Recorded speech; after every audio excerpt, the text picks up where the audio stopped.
के चलते हैं अमेरिका और चीन के बीच चल रहे ट्रेड वॉर के बीच अमेरिका में मंदी की आशंका काफी गहराने लगी है। इस संभावित मंदी का असर न सिर्फ अमेरिका पर होगा बल्कि पूरी दुनिया इसकी चपेट में आ सकती है। शायद इसी आशंका की वजह से चीन और अमेरिका के बीच में ट्रेड वॉर में भी कुछ नरमी देखी जा रही है। वहीं पहली तिमाही में अमेरिका की इकोनॉमी में आई गिरावट इस वक्त मुख्य चिंता का कारण बनी हुई है। ये रिपोर्ट देखिए। दुनिया और खास तौर से चीन के खिलाफ अमेरिकी राष्ट्रपति ट्रंप ने जो टैरिफ वॉर छेड़ा है, उससे प्रत्यक्ष या अप्रत्यक्ष रूप से अपनी ही अर्थव्यवस्था प्रभावित होती दिखाई दे रही है। ट्रंप की अस्पष्ट आर्थिक नीतियों ने अमेरिकी अर्थव्यवस्था के लिए खतरे की घंटी बजा दी है। अमेरिकी जीडीपी के आंकड़े भी यही संकेत दे रहे हैं। दरअसल 2025 की पहली तिमाही में जीडीपी में 0.3% की कमी आई है, जो कि पिछले 3 वर्षों में पहली गिरावट है। जीडीपी में गिरावट का सबसे बड़ा कारण अमेरिकी कंपनियों द्वारा किया गया भारी आयात को माना जा रहा है, क्योंकि टैरिफ लागू होने से पहले कंपनियों ने बड़ी मात्रा में विदेशी सामान मंगवा लिया, जिससे व्यापार संतुलन पर असर पड़ा। इतना ही नहीं, बढ़ते अनिश्चितता के बीच अमेरिका में उपभोक्ता खर्च सुस्त रहा। लोग महंगाई की वजह से खरीदारी में काफी कटौती करने लगे। बहरहाल, इस गिरावट ने आने वाले समय में मंदी की आशंकाओं को गहरा कर दिया है। ट्रंप द्वारा शुरू किए गए टैरिफ वॉर को एक बड़ा कारण माना जा रहा है।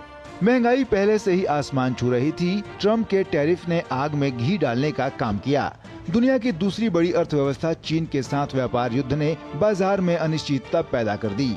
टैरिफ वॉर से फायदा होने के बजाय अमेरिका को बड़ा नुकसान पहुंचा है। बाजार ने सिर्फ एक दिन में अमेरिकी अर्थव्यवस्था को करीब $4 ट्रिलियन की चपट लगा दी। इतना ही नहीं, इसका असर अन्य देशों की बाजारों पर भी दिखा। जाहिर है, अगर अमेरिका में मंदी की आहट सुनाई देगी तो दुनिया की कोई भी अर्थव्यवस्था उससे अछूता नहीं रहेगा। बाजारों में मचे हड़कंप के बाद गोल्डमैन सैक्स ने अमेरिकी मंदी की आशंका को 35% से बढ़ाकर 45% कर दिया, जबकि जेपी मॉर्गन जैसे संस्थाओं ने 2025 के अंत तक अमेरिका के मंदी में आने की आशंका जताई है। इतना ही नहीं, डॉयचे बैंक, HSBC और बैंक ऑफ अमेरिका जैसी बड़ी फाइनेंशियल कंपनियां भी मंदी की आशंका जाहिर कर चुकी हैं। हालांकि ट्रंप विशेषज्ञों की आशंकाओं को बार बार खारिज करते नजर आ रहे हैं, लेकिन नुकसान का एहसास शायद उन्हें भी है। यही वजह है कि चीन को आंख दिखाने वाले ट्रंप अब मामला सुलझाने के लिए तैयार हैं। लेकिन अब बारी चीन की है और वो ट्रंप को झुकाने की कोशिश में जुटा है। टैरिफ वॉर के बाद रिश्तों में आई तल्खी को सामान्य रखने के लिए शायद दोनों देशों का बातचीत की मेज पर आने की पेशकश अर्थव्यवस्था पर कुछ मरहम लगा सकती है।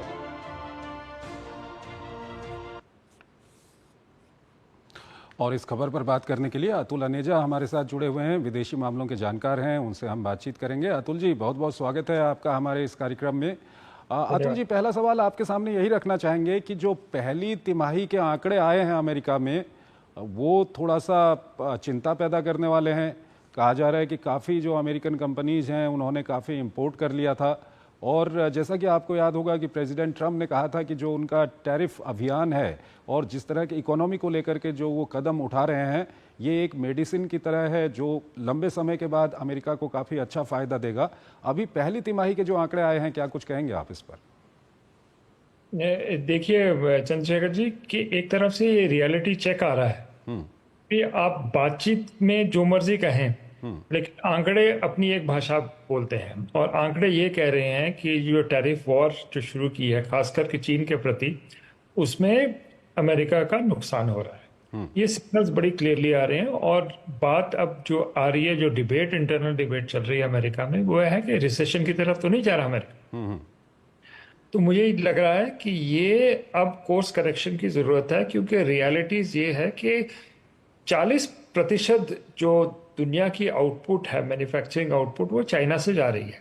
इसको नकारा नहीं जा सकता, इसलिए चाइना के पास बहुत बड़ी लीवरेज है।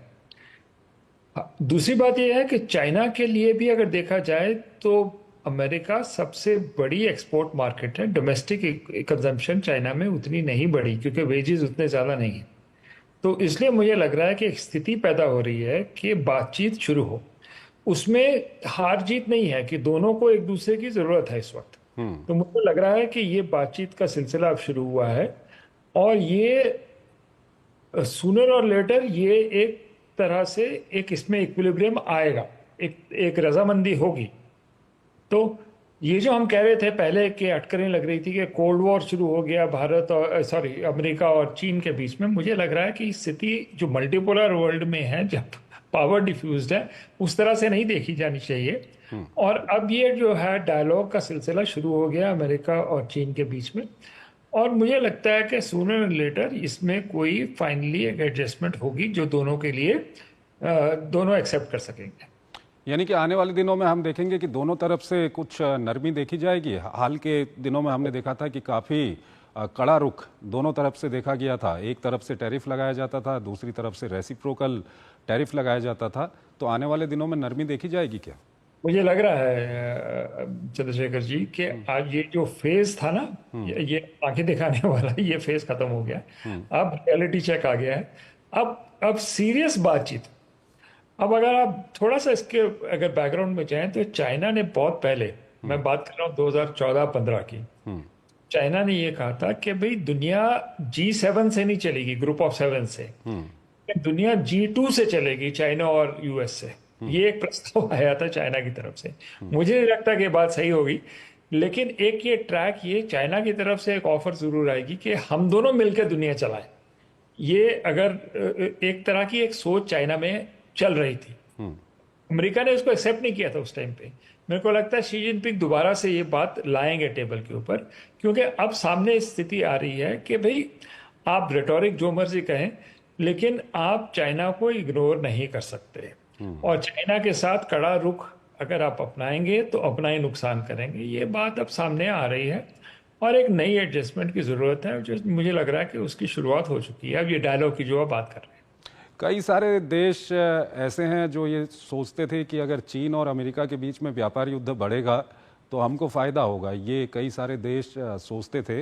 अगर नरमी आती है तो उन देशों के लिए झटका तो नहीं होगा अतुल जी? बिल्कुल बिल्कुल। ये मुझे लगता है ये एजम्पशन कि भाई फायदा उठा लेंगे, कि एक तरफ से ये हो रहा था कि शीतलहर जैसे हमारी कोल्ड वॉर होती थी, उस तरह से फिर से एक कोल्ड वॉर शुरू हो गई है, जैसे रूस और यूएसएसआर और अमेरिका के बीच में होती थी, वैसे एक नई कोल्ड वॉर शुरू हो रही है चीन और यूएस के बीच में। मुझे कभी भी एक आर्गुमेंट सही नहीं लगा था, क्योंकि ट्रंप जो है वो डील मेकर हैं। वो चाहते हैं कि तख्ता पलटे वहां पर या कम्युनिस्ट पार्टी हटे। वो चाहते हैं कि to make America great again, उनके लिए एक फायदेमंद डील हो। तो जो मंशा है अमेरिका की, वो पुरानी 1991 के पहले वाली मंशा नहीं है। अब है कि अभी अच्छी डील हो, और उस अच्छी डील के लिए आपको बातचीत करनी पड़ेगी। मुझे लगता है वो प्रक्रिया अब शुरू होने वाली है। अमेरिका भी चाहेगा कि ये ऐसा नहीं है कि इसमें सिर्फ चीन जो है वो जो चाहे कर पाएगा, क्योंकि चीन को भी सबसे बड़ी मार्केट उनकी अमेरिका ही है, तो अमेरिका के पास भी लीवरेज है चीन के प्रति।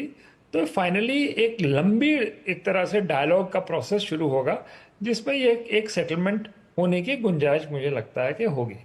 ठीक है अतुल जी, बहुत बहुत शुक्रिया हमारे इस कार्यक्रम में जुड़ने के लिए और इस महत्वपूर्ण विषय पर अपना महत्वपूर्ण विश्लेषण हमारे दर्शकों के सामने रखने के लिए।